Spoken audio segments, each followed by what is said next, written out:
Jake Morrison had been sitting in the same chair for 3 hours. His back hurt, and his head was starting to pound from all the shouting.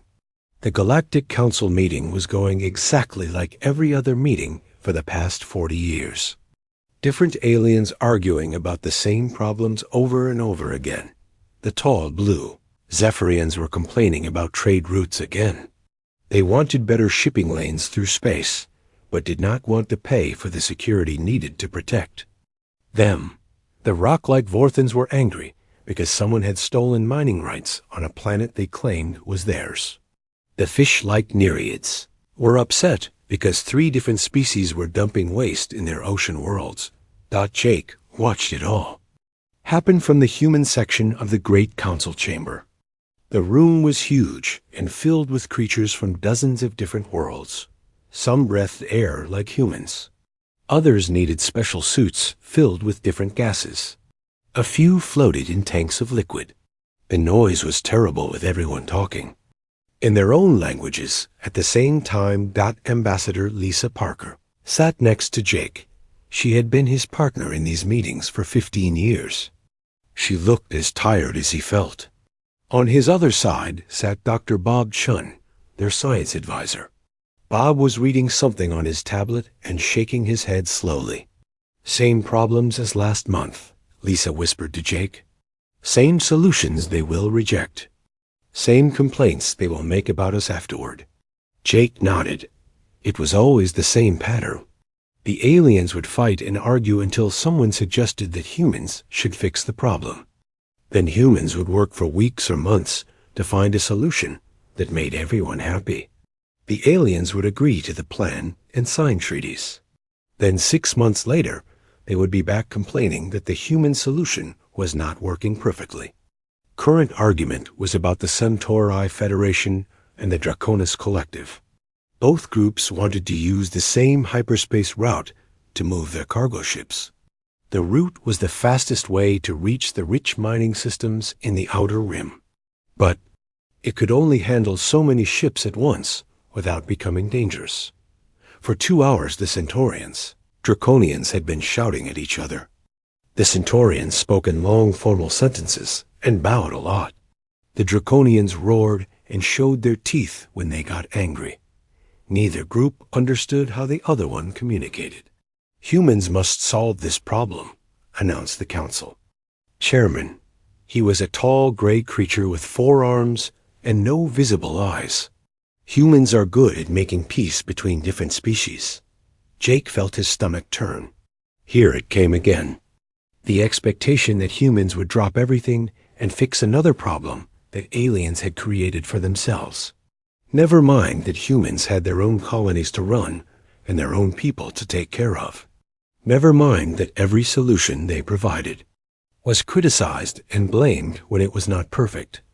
He thought about all the years he had spent in this chamber, all the late nights working on treaties that would fall apart within a year, all the times human diplomats had been blamed when other species broke their agreements, all the human soldiers who had died keeping peace between aliens who went back to fighting the moment humans looked away. Jake stood up slowly. The chamber became quiet as everyone turned to look at him. This was unusual. Normally, humans waited to be asked before they spoke. "The United Earth government has something to announce," Jake said in a clear voice. His words were translated into dozens of languages and broadcast throughout the chamber. He reached into his jacket and pulled out a small crystal data storage device. He walked to the center of the chamber where the main speaking platform stood. His footsteps echoed in the sudden silence. "For 300 years, humans have been members of this council," Jake said as he placed the crystal on the speaker's desk. "We have negotiated thousands of treaties. We have prevented hundreds of wars. We have spent our money, our time, and our lives helping species from across the galaxy solve their problems." The alien delegates were perfectly quiet now. Even the usual background noise of translators and air recyclers seemed to have stopped. "In return, we have been treated like servants. Our solutions are never good enough. Our sacrifices are never appreciated. When things go well, you take credit. When things go badly, you blame us. Jake's voice stayed calm and steady, but everyone could hear the anger underneath. Today, the United Earth government formally withdraws from the Galactic Council. We are canceling all treaties, trade agreements, and defense pacts. Humans will no longer serve as your mediators, your peacekeepers, or your problem solvers. The silence broke like a dam bursting. Dozens of aliens began shouting at once. Some were angry. Some were confused. Some were begging Jake to reconsider.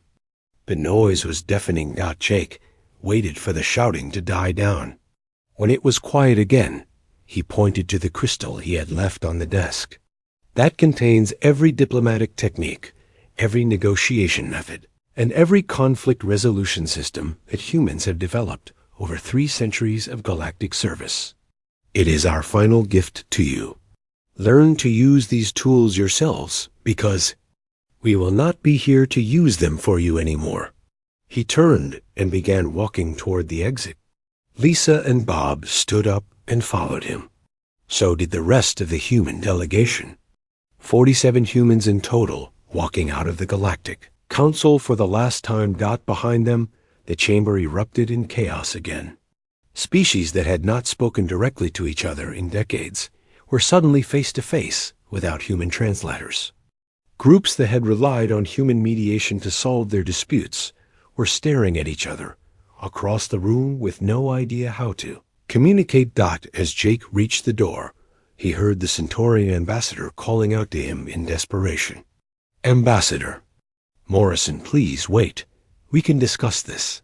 We can make changes." Jake stopped and turned around one last time. "You had 300 years to make changes," he said quietly. "Now you can learn to solve your own problems." He walked out, and the door closed behind him. In the hallway, Lisa caught up with him. "Think they will figure it out?" she asked. Jake shook his head. "No, but that is no longer our problem." Captain Lisa Hayes stood on the bridge of the New Horizon and watched the last human transport ship lift off from Kepler Prime.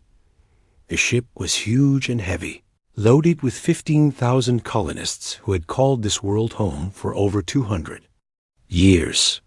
Below them, the farms they were leaving behind stretched the horizon, green fields that had fed 3 entire star systems. "All ships report ready for departure," said her first officer, Commander Dan Wright. He was reading reports from the convoy of 30 ships that would travel together toward the edge of the galaxy. The cargo haulers are loaded with the seed banks and farming equipment. The passenger ships are at full capacity. Lisa nodded, but did not feel good about it. These people were leaving behind everything their families had built for generations. They were abandoning farms that could feed millions of aliens. But the decision had been made at the highest levels of Earth government. Humanity was withdrawing from galactic civilization completely. "Captain Hayes, this is Director Paul Bennett at the Surface Control Center," came a voice over the radio. "Final sweep of the agricultural stations is complete. All human technology has been removed or disabled. We are ready for orbital pickup." Lisa looked down at the planet one more time. Paul Bennett had been the colony administrator for 12 years. He had coordinated the massive job of packing up an entire civilization and moving it somewhere else. Every piece of human-made equipment, every research database, every genetic sample from centuries of farming had been carefully loaded onto the ships. "Roger that, Director Bennett." "Prepare for transport beam," Lisa replied, the colony's leadership. Team appeared on the bridge in a shimmer of blue light. Paul Bennett looked exhausted. He had been working 20-hour days for months to organize the evacuation. Behind him stood Dr. Karen Stone, the colony's chief scientist and manager Tom. Clark, who had run the food distribution systems. "It's done," Paul said quietly. 230 years of human presence on Kepler Prime is officially over. Dr. Stone was holding a tablet with the final reports. "The atmospheric processors are on automatic shutdown," They will keep the air breathable for another 50 years, then gradually return to pre-colonization levels. The soil treatment systems will last about 20 years before the enhanced farmland starts returning to its natural state. Lisa understood what this meant. The aliens who moved into the abandoned farms would have good harvests for a while. But without human knowledge and technology to maintain the systems, the agricultural paradise would slowly die. The aliens would probably blame humanity for that too. What about the other colonies? Lisa asked. Tom Clark answered. We're in contact with evacuation fleets throughout the galaxy. Sigma Tau finished their mining equipment removal yesterday. The research station at Beta Centauri is packing up the last of their laboratory equipment. The manufacturing centers at Delta Vega have been completely stripped. Lisa had heard similar reports from dozens of worlds. Humanity was not just leaving. They were taking everything with them. Every factory, every research lab, every piece of advanced technology was being carefully dismantled and loaded onto transport ships. The most important part was the people. Human engineers, scientists, doctors, and technicians were abandoning their posts throughout the galaxy. These were the people who had designed, built, and maintained the infrastructure that kept galactic civilization running smoothly. Captain, we're receiving a transmission from the Andromedan Commerce Guild, said Communications Officer Amy Rodriguez. They want to know if we're planning to sell our agricultural equipment before we leave. Lisa almost laughed. The Andromedans still did not understand what was happening. They thought this was some kind of business negotiation. They expected humans to sell them the technology that had taken centuries to develop. Tell them the equipment is not for sale, Lisa said. Tell them nothing is for sale. She had seen the secret reports about what the engineering teams were doing to the abandoned facilities. They were not destroying anything, but they were making sure the technology would only work for humans. The aliens could take over the buildings and equipment, but they would not be able to operate them properly. Chief Engineer Rachel Stone had designed what she called graceful degradation protocols. The alien who tried to use human technology would find that it worked fine at first, but over time, small problems would start appearing. Systems would break down more often. Repairs would become impossible without human technical knowledge.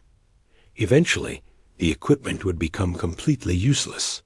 It's not sabotage, Rachel had explained to Lisa during one of their planning meetings.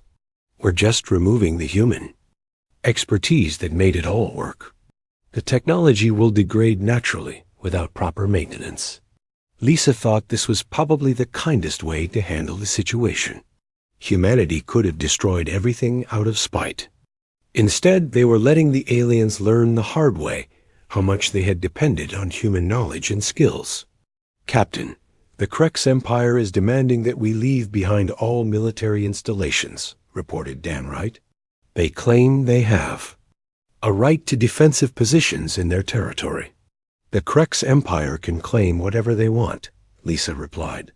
They will get empty buildings and broken equipment just like everyone else. The military withdrawal was the most complex part of the entire operation. Human bases and defense stations were scattered throughout the galaxy, protecting alien colonies and trade routes. The aliens had gotten used to relying on human military protection without having to pay for it or provide it themselves. Now they would have to learn to defend themselves. Lisa suspected that most of them had forgotten how to do that after centuries of depending on human protection. All ships report ready for hyperspace jump, announced the navigation officer. Course is set for the extraction point beyond the galactic rim. Lisa took one last look at the planet below them. In a few days, alien colonists would probably start arriving to claim the abandoned farms. They would be excited about their new acquisition. They would not realize that they were inheriting a dying system that they did not know how to maintain. All ships, this is Captain Hayes. Begin hyperspace jump sequence. The New Horizon and its convoy of 30 ships disappeared from normal space, heading toward the edge of the galaxy where the rest of humanity was gathering. Behind them, they left a civilization that had no idea how much it was about to lose.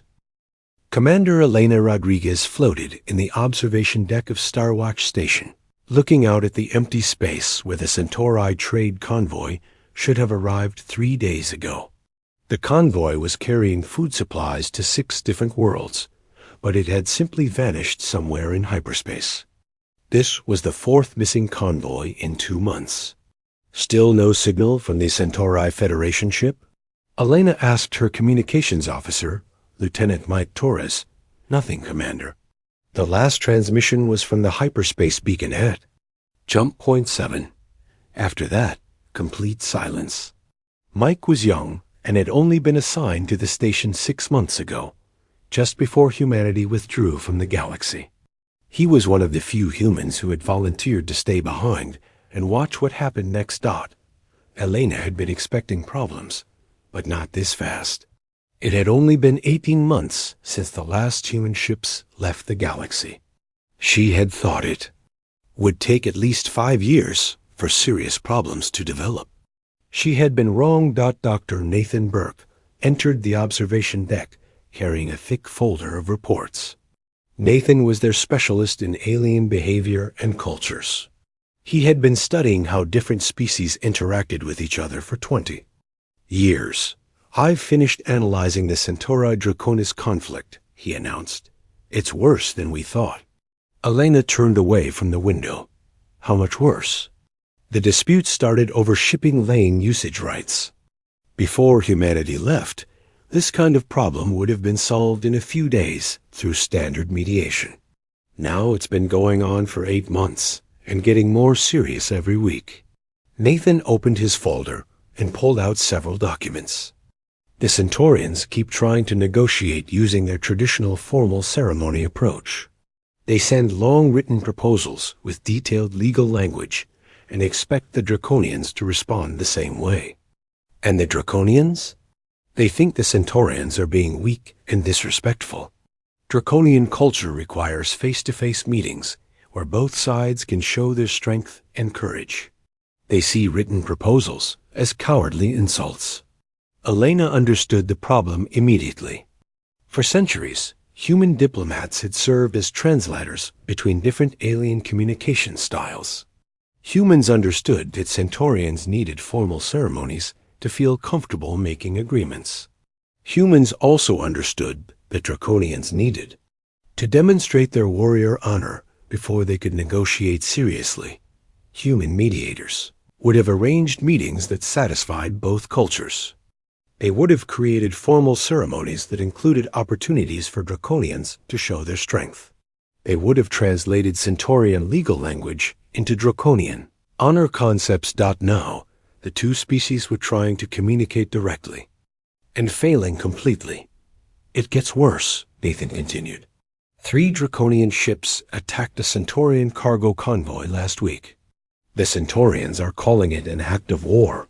The Draconians say it was a justified response to Centaurian dishonor. Elena felt a cold feeling in her stomach. Are they actually going to fight a war over shipping lane usage? I think they are. Neither side knows how to back down without losing face. And there's no neutral mediator to help them find a solution. Before Elena could respond, the station's alarm system began beeping. Technical engineer Maria Santos appeared on the main screen from the engineering section. "Commander, we're receiving distress signals from the Tau Ceti system. Multiple ships are reporting navigation failures." Elena hurried to the command center, with Nathan following behind her. The main display showed a map of local hyperspace routes, with red warning indicators scattered across several systems. "What kind of navigation failures?" Elena asked. Maria was reading from multiple data streams at once. "Ships are coming out of hyperspace in the wrong locations. Some are arriving hundreds of light years off course. Others are getting lost in hyperspace and never reaching their destinations." Elena studied the map. The pattern was clear and disturbing. The navigation problems were concentrated around hyperspace beacons that had been installed and maintained by human engineers. These beacons created the guidance signals that ships used to navigate safely through hyperspace. How long since those beacons received proper maintenance? Elena asked. Most of them haven't been serviced since the human withdrawal, Maria replied. The Andromedan Commerce Guild tried to maintain them using their own technology, but their systems aren't compatible with human engineering standards. Elena realized she was looking at the beginning of a transportation collapse. The galaxy's entire trade network depended on the hyperspace beacon system. If ships could not navigate safely, trade would become impossible. Commander, I'm also picking up reports of defense system malfunctions, Maria continued. Automated weapon platforms are firing on civilian ships in the Rigel system. The defensive AI is treating normal cargo haulers as hostile targets. Elena remembered the defense networks that human engineers had built to protect major trade routes and colony worlds. These systems used advanced artificial intelligence to identify threats and coordinate responses. But they required constant updates and maintenance to function properly. Without human technicians to maintain them, the defense systems were starting to malfunction. The AI was becoming confused and paranoid, seeing enemies everywhere. There's more, said Mike Torres from the communication station. The Galactic Communication Network is breaking down. Signal transmission time between major systems has increased by over 300% in the past month. Some sectors are completely cut off from real-time communication. Elena looked around the command center at her small team of human observers. They were watching the collapse of galactic civilization in real time. The complex systems that connected thousands of worlds were failing one by one. Dr. Burke, in your opinion, how long before complete breakdown? Nathan thought for a moment. The aliens are trying to maintain systems they don't understand using technology they never learned to operate. I'd say we have maybe 2 years before the major trade routes become unusable. 5 years before most worlds are completely isolated. Elena made a decision. Start preparing detailed reports on everything we're observing. Document every system failure, every diplomatic breakdown, every technical malfunction. Humanity needs to know exactly what's happening out here. She paused and looked at the display showing the expanding pattern of failures across the galaxy. And start plotting course options back to human space. I have a feeling we're going to need to leave this station sooner than we planned. Outside the station, another trade convoy failed to arrive at its destination. The galaxy was becoming a more dangerous and lonely place with each passing day. Captain Stephen Brooks guided his ship through the debris field that had once been the busiest trade route in the galaxy. The Void Runner was one of the last functional deep space vessels still operating in what used to be the core systems. Broken. Ships and failed space stations drifted everywhere, silent reminders of how quickly everything had fallen apart.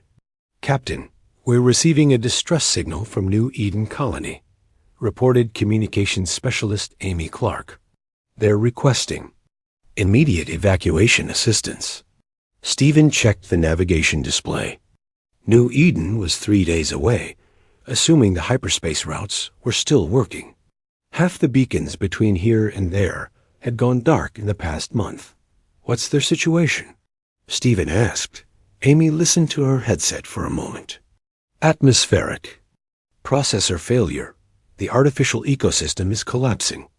They estimate they have maybe 2 weeks before the air becomes unbreathable. Stephen felt sick. New Eden had been a barren rock until human terraforming technology transformed it into a garden world. The colony supported over 2 million aliens from 6 different species. When humanity withdrew, the aliens had celebrated getting such a beautiful world for free. They had not understood that the paradise required constant maintenance. How many people do we need to evacuate? Stephen asked. All of them, sir. 2.3 million beings. Stephen looked around his bridge at his crew of 12 humans. The Void Runner could carry maybe 5,000 passengers if they packed them in light cargo. There were not enough human ships left in the galaxy to evacuate even one major colony. "Send them our regrets," Stephen said quietly. "Tell them we'll take as many as we can, but—" He did not finish the sentence. Amy understood. Dr. Eric Thompson, the ship's economist, was studying reports from across the galaxy. "Captain, I've been tracking the economic collapse. It's accelerating faster than our worst projections." "How bad is it?" Eric pulled up charts on the main display. "The galactic currency system collapsed completely last month. Species that had been trading partners for centuries can't even exchange basic goods anymore. Without human banks to provide currency conversion and trade arbitration, commerce has essentially stopped." Stephen understood. Human financial institutions had provided the foundation for galactic trade. They had created standardized currencies, managed exchange rates, and resolved commercial disputes. Without these services, aliens had no way to conduct business with each other. "The crystalline Vorthans are trying to use their traditional crystal-based economy," Eric continued. "But other species don't understand their value system. The aquatic Nereids want to trade in processed water, but most species can't use their specialized products." Lieutenant Commander Robert Kelly entered the bridge carrying a thick folder of salvage reports. "Captain, I've finished surveying the Sigma Tau mining complex. It's completely abandoned." Robert had been leading salvage operations in former human colonies, documenting what the aliens had done with the infrastructure they inherited. The news was always depressing. "The Krex Empire took over the mining operations 2 years ago," Robert continued. "They stripped out everything valuable and left. The automated mining equipment broke down after 6 months because they didn't know how to maintain it. Now the planet is just a toxic wasteland." Stephen was not surprised. The Krex were a warrior culture that specialized in conquest and destruction. They had no understanding of the complex engineering required to operate sustainable mining operations. "What about the other colonies?" "Same pattern everywhere, Captain. The aliens either abandoned the advanced facilities or destroyed them trying to operate equipment they didn't understand." Robert opened his folder and pulled out several photographs. "Look at this." The images showed the ruins of what had been a beautiful research station. Human scientists had spent decades building laboratories that could accommodate researchers from dozens of different species. The complex environmental controls had allowed aliens with completely different biological needs to work together safely. The Andromedan Commerce Guild tried to convert it into a commercial facility, Robert explained. They removed most of the safety systems to make more room for cargo. The first time they mixed incompatible alien species in the same space, toxic chemical reactions killed over 300 researchers. Amy Clark looked up from her communications station. "Captain, I'm receiving reports of medical emergencies throughout the Vega sector. Some kind of plague is spreading through the alien populations." Stephen felt a chill.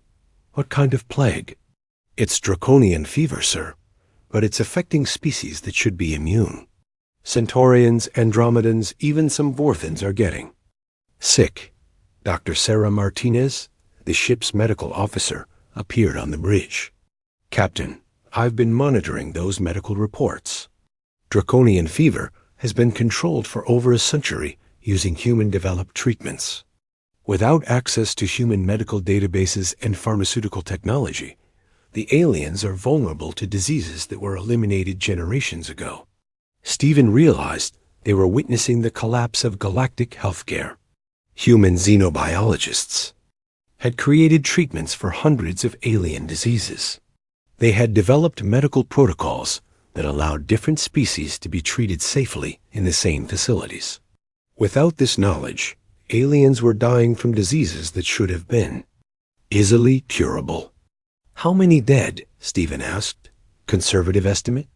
"Over 50 million in the past year," Sarah replied. And it's getting worse. Some species are losing entire colonies to diseases they thought were extinct. The bridge fell silent. Stephen looked at his crew and saw the same expression on every face. They were watching an entire civilization die, and there was nothing they could do to stop it. "Captain, incoming transmission from Earth Command," Amy announced. "It's Admiral Davis with the Assessment Fleet." Stephen felt a spark of hope. The Assessment Fleet had been monitoring the galaxy from beyond the rim, documenting the collapse. Maybe they were finally ready to intervene, put her through. Admiral Jennifer Davis appeared on the main screen. "Captain Brooks, we've been reviewing your reports. The situation is worse than we anticipated." "Yes, ma'am." "How much worse?" "We estimate that galactic population has dropped by over 60% in the past 5 years. Most of the advanced technology is non-functional. Trade networks have completely collapsed. We're looking at the end of interstellar civilization." Stephen waited for the orders he hoped were coming. "Prepare your ship for return to human space, Captain. We're pulling out all remaining observation teams. The galaxy is too dangerous for continued operations." Stephen felt his heart sink. "What about the refugees, Admiral? There are still millions of aliens who could be saved." Admiral Davis was quiet for a long moment. "I'm sorry, Captain. We don't have the resources to evacuate entire populations. Bring back as many as you can carry, but don't risk your ship or crew." The transmission ended. Stephen looked around his bridge at the faces of his crew. They all understood what they had just been ordered to do. They were abandoning the galaxy to its fate. "Set course for the evacuation rendezvous," Stephen said quietly, "and prepare to take on as many refugees as we can manage." As the Void Runner turned away from the dying galaxy, Stephen sent one final message toward the edge of space where humanity waited. "The galaxy is finished. They couldn't survive without U.S." Admiral Jennifer Davis stood on the bridge of the U.S. Silent Dawn and watched the galaxy that humanity had abandoned 25 years ago. The stars looked the same from this distance, but she knew that most of the worlds between them were now dark and empty. The great civilization that had once connected thousands of species across millions of light years had crumbled into isolated pockets of survivors. "Admiral, long-range sensors are detecting very little activity in the core systems," reported Lieutenant Commander Mike Stone. "Most of the major trade routes show no traffic at all. The few ships we can detect appear to be moving slowly, probably using primitive propulsion systems." Jennifer nodded. The reports from the assessment fleet had painted a clear picture over the years. Without human-maintained hyperspace beacons, most aliens had lost the ability to travel quickly between star systems. They were stuck using older, slower technologies that took months or years to cover distances that used to take days. Dr. Lisa Watson, the fleet's xenosociologist, was reviewing the latest intelligence reports.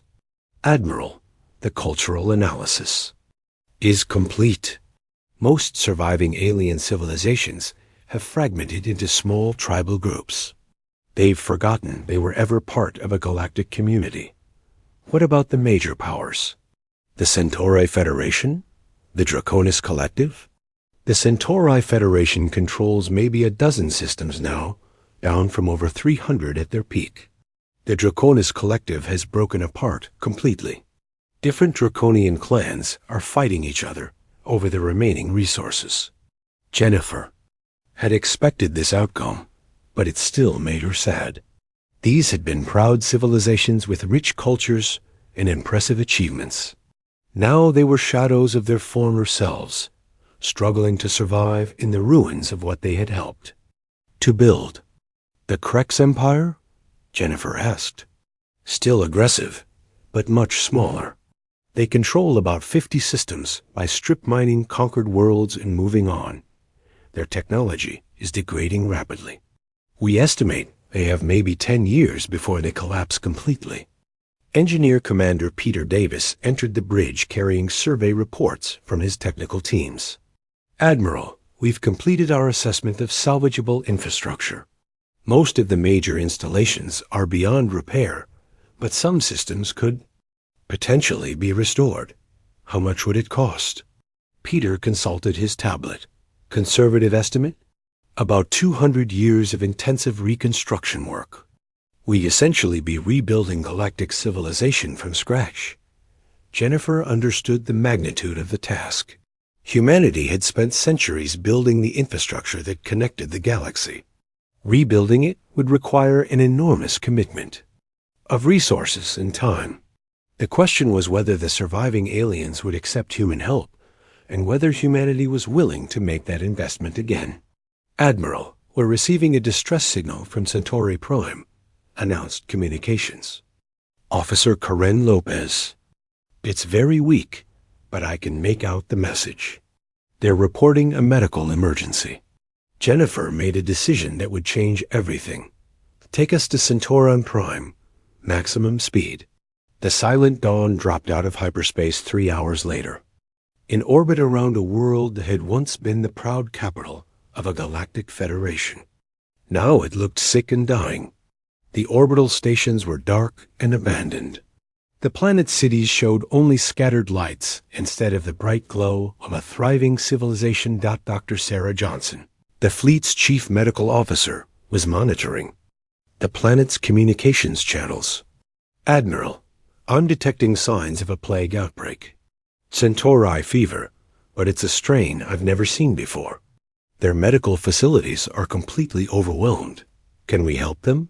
Yes, ma'am.